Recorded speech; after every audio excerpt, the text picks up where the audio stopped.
people need to be over the age of 65 and have a long-term condition, so for instance something like COPD, at which point they would look to get referred into, at the minute it's Age UK who are doing a lot of the work behind that, and they can help develop the support plan with them. It can also be a professional such as myself or a friend or a family member if they're quite happy in writing support plans. And we would meet with them quite often and speak with them for hour or two at a time and then meet them again, so you really get to know the people.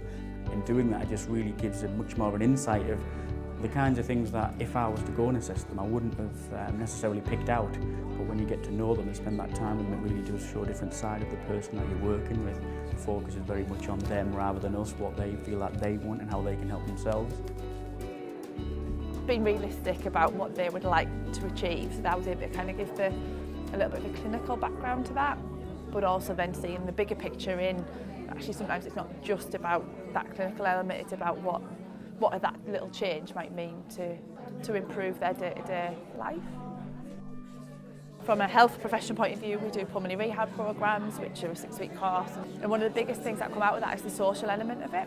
This is one of the gaps that was highlighted in some of the care planning, that for this cohort of people there's not really anywhere for them to go that's not medicalised. So today we've got together a couple of physios from the North-Tees and Hartlepool Trust with some of the guys from Catalyst and obviously Age UK, and we have set up the Breathe Ease group, which is going to meet once a month, and it's sort of their group. So today's is just a bit of a here we are, this is who we are, what do you want from us?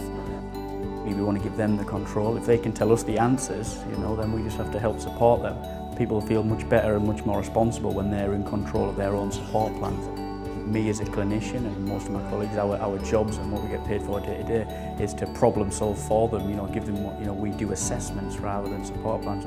We identify what we think they want. Hopefully we're now moving to the stage where I would ask you, what do you think you can help yourself with? It's not just about taking an inhaler and that being the be all and end all, it's about what other things can be put in place or facilitated to then ultimately give the patient a better quality of life.